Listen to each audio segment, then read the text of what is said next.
Hello there and welcome back, or welcome if you're new. My name is Daphne. Thank you so much for joining me today.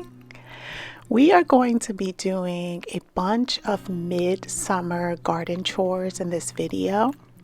I wanted to share my mornings and evenings with you guys. I try to garden. I live in New York in Garden Zone 7A, and I live on a small property, but I'm slowly making it into my dream garden space. So right now we're on my side path, and I'm just giving you a close-up look. If you remember from early in the season, these are the dahlias, the maroon dahlias that I showed you guys that I picked up the tubers for. We planted them. I also did some winter sowing of the salvia, which were right next to that, and it's sprinkled throughout the space. So I absolutely love that all of our winter sowing actually are thriving. So this is the area one of the areas that we're going to be working on. So I wanted to give you an overview of the space. We're going to be cutting back these catmint. We've had these catmints for about 3 seasons now, 3 years now. And I love them, but they are due to be cut back so that we'll be able to get another flush of beautiful lavender blooms.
So I hope that you guys enjoy this slow garden approach. I love sharing videos with you guys, and I really wanted to make this video be that you really are coming along with me. So I'm trying to do minimal editing like in the video. So if you enjoyed this style of video, make sure that you leave me a comment down below and just let me know that you're enjoying the video and that you're here.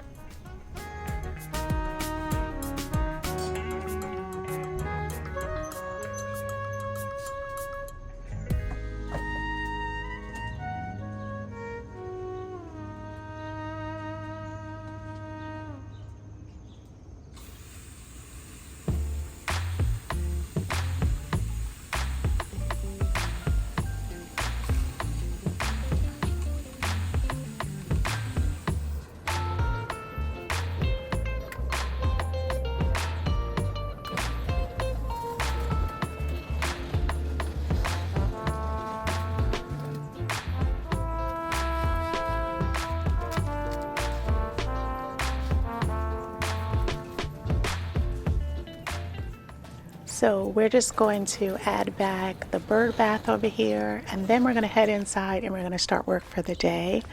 This is what I try to do every morning. I try to get out and work for about 15 to a half an hour and just get different tasks done in my garden. And it just makes the day so amazing that I was able to spend time out in nature.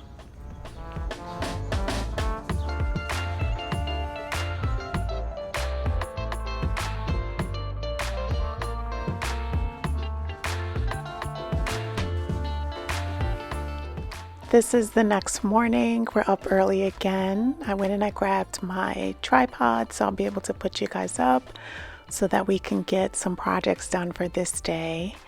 Now, if you guys have been around for, a little bit of time, I shared a DIY weed killer recipe. I'm going to link that video in the description so that you can check it out. So I whipped up another batch of the weed killer and we're going to retreat the pavers. Now, with all of the rain that we've been getting this season, I've had to regularly spray the pavers here and then also in the driveway as well to just keep the weeds down. And with everything, if there is space for weeds to come, they are definitely going to come. So pretty soon, once it cools down, I'm going to be able to do the polymer sand so that I won't have to keep battling the weeds on this pathway. But until I'm able to do that, we're just going to continue up treating.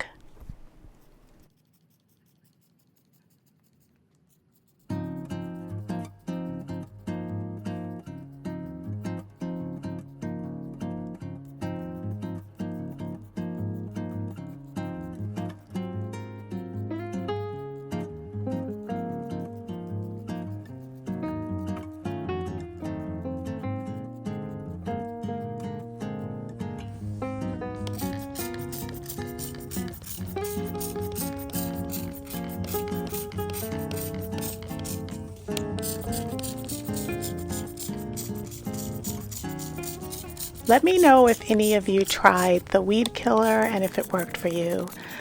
Usually once you spray it, you want to spray it on a sunny day, and basically it starts working very quickly. I am really surprised how quickly it's able to kill the roots, and kill the weeds, and it kills it all the way down to the root. And then I usually wait a day for it to totally, kill it off, and then I pull it out. Especially if it's like a large weed, I just usually use my weeding tool or my hands, and I just pull it out and get rid of it.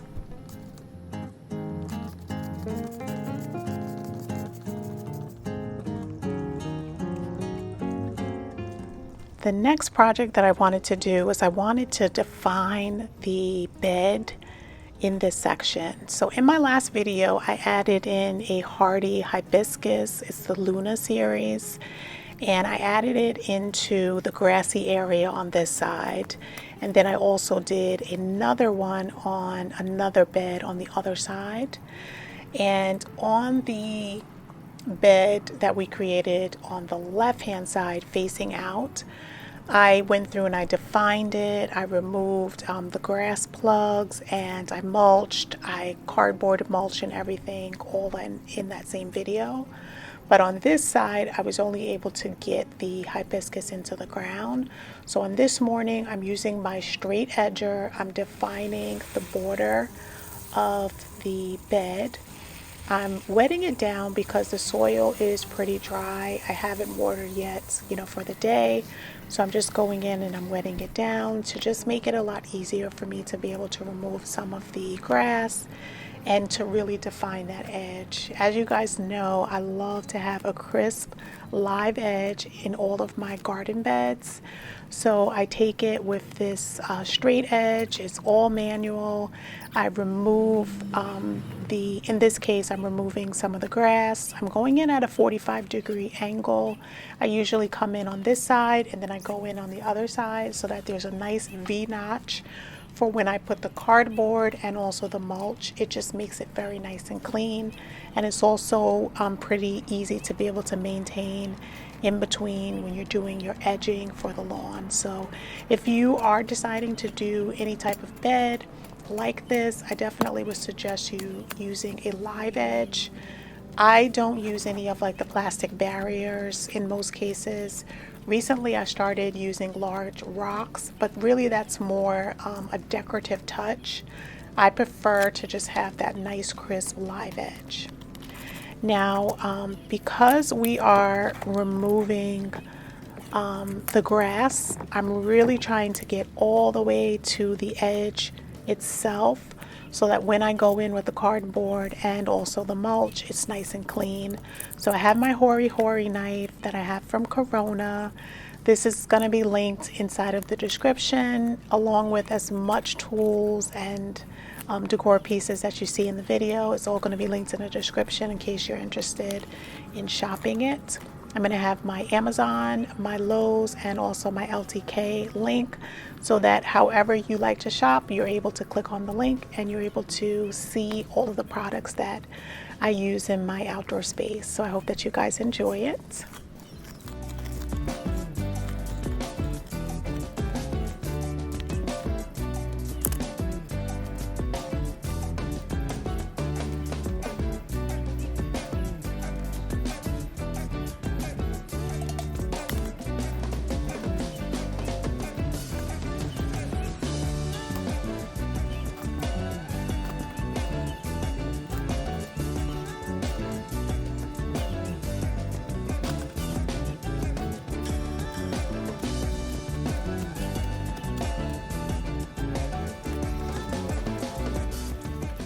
So I do like the fact of like when I do cardboard mulching, I leave down the grass. In this case, I'm just going right over it. I have been saving some cardboard.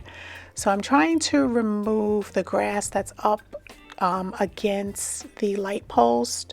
And then also you saw how I cleaned it when it's touching like the paver edges, just to make it really nice and clean. But within the bed itself, all of that grass is left there because the cardboard is going to suppress it and it's going to turn into amazing fertilizer for this bed itself. The nitrogen, once it starts breaking down, is really going to make this area very fertile.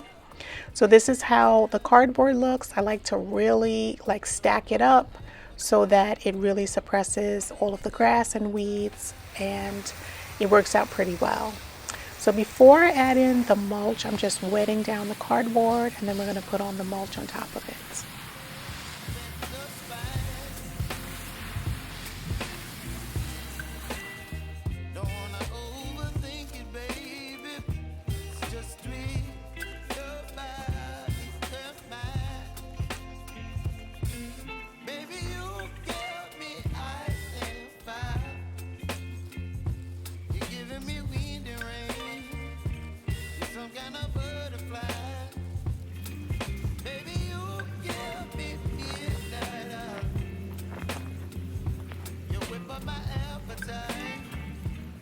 So this is going to be the last thing that we're doing. We're going to go head in and we're going to start work for the day.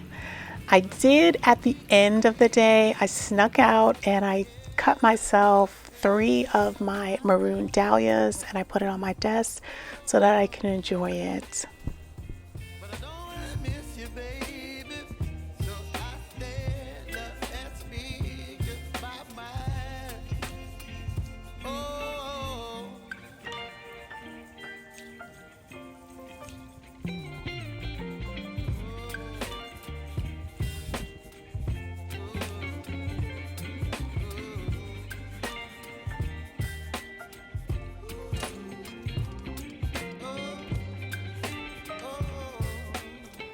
So here we go. This is the next day. I am going to give you guys a close-up look of how the weeds look.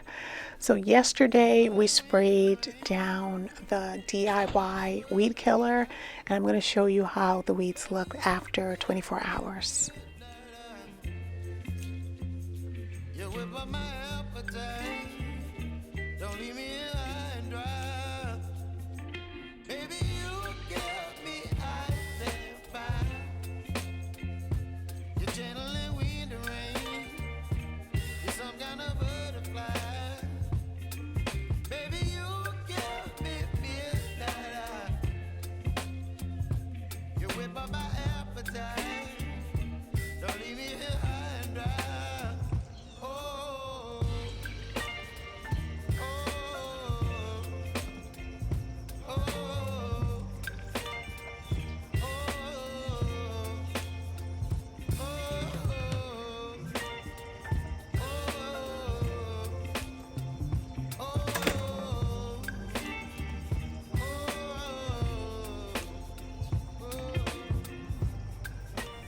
I'm just going to water the two planters up front. As you guys can see, we totally cut these back last month. We cut off all of the blooms. The plants were really tired. They were dragging down to the ground, and we wanted to revitalize them, and they definitely bounced back.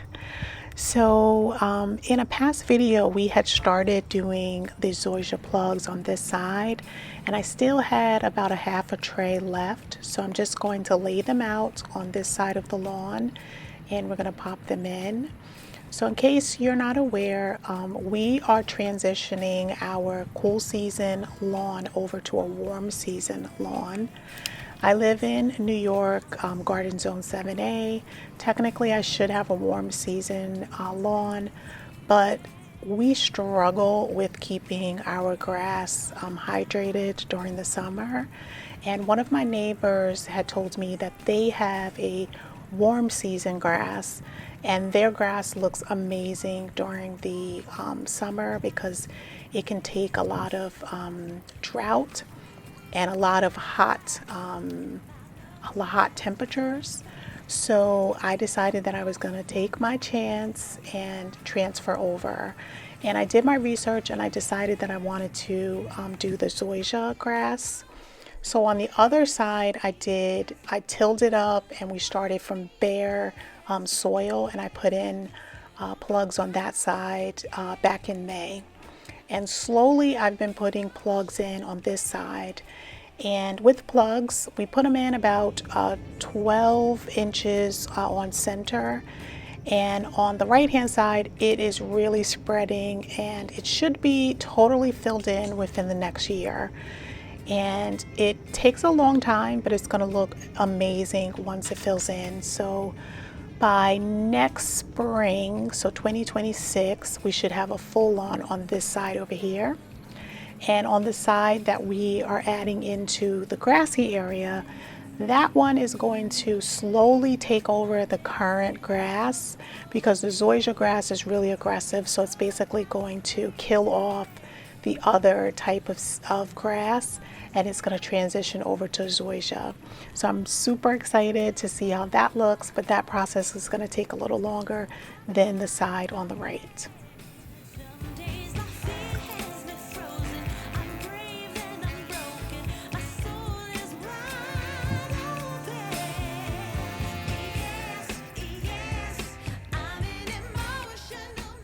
So this is after work. I'm just giving you a look of how the side path looks. Now we've done a lot of work on this side path. Earlier in the season, we planted all of these noble salvia, and then we also have corabelle that has been there for several years, and I absolutely love the way that it looks. And then on the left hand side, we have all of those hosta.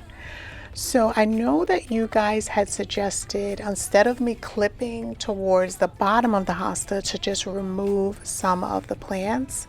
And I know at that time I had told you that it was a lot of work.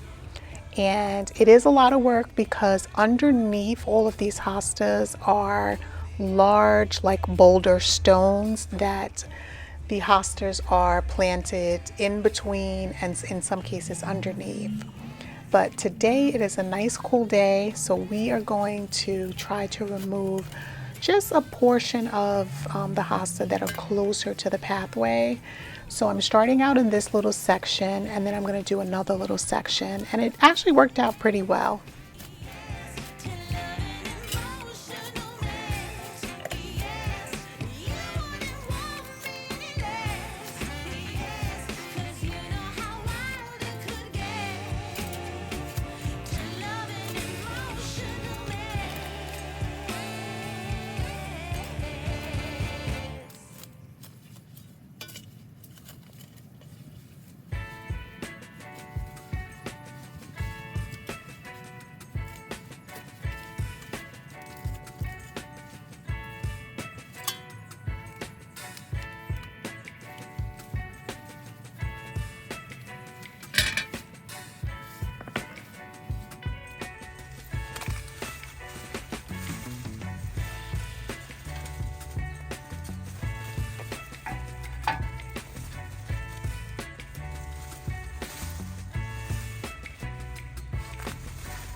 I didn't realize like how much soil was stuck within the, I guess they're called tubers of the hostas.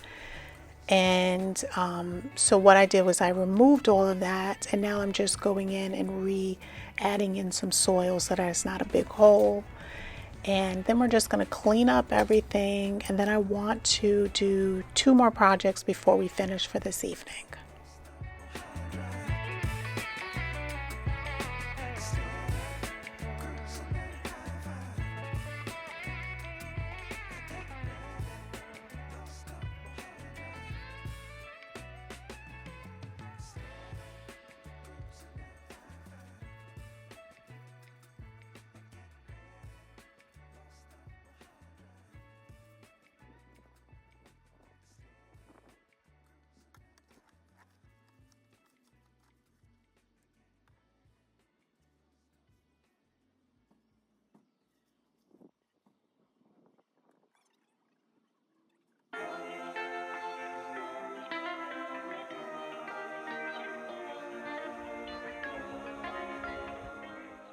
One of the projects is I wanted to clean out my bird bath. Originally I was just going to add some water here, but I saw that it really needed to be cleaned out. So I'm just removing the pebbles. I'm going to bring it inside, clean it with a little dish soap, and then come back out and reset it up. And I just wanted to tell you guys, I did have to get another pump because unfortunately I had let the pump stay out and it ran dry. And that's something that you're not supposed to let a pump do, so it burned out, and that was my fault. So I got a replacement. I just added in some mosquito bits. I'm adding back in the Mexican pebbles, and then there is the replacement fountain. And we're just going to add a little more water, and we're going to enjoy the sounds of this fountain.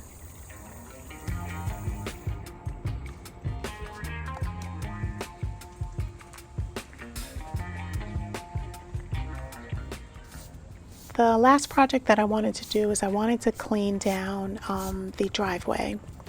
Last summer I stained these pavers. The playlist is going to be linked in the description with all the mini projects that I've done in my landscape. So definitely, if you haven't watched that video, definitely check it out. It was a really cool project that I did last summer. And so what I'm doing is I'm just pulling out some of the weeds, and we're going to sweep it down, and we're going to clean the driveway. I didn't want to take out the pressure washer. I'm just using a bucket, some dish soap, and my deck brush to just clean it down.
I just love the way that my driveway looks. I love the garage door, all of the stonework. It just makes my heart so happy to just look at it. All of the hard work that I've been putting in, all of the many projects, I absolutely love the way every time I'm able to do one little project, whether it is planting something, if it's cleaning something, it just adds into the overall curb appeal of my property. And I'm so thankful that I'm able to improve upon it, because I absolutely love being outside and I love doing these projects and then also sharing with you guys.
I just wanted to share close-up looks. These are the salvia that we planted. We winter sowed in the milk jugs in January. So this is how huge they are.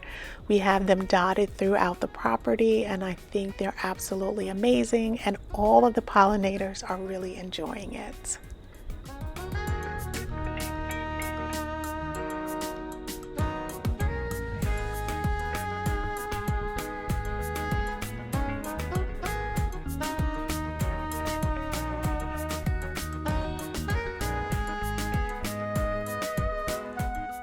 So this is the end of the evening. My work is done. I just want to thank you guys so much for joining me. I hope that you found this video inspirational.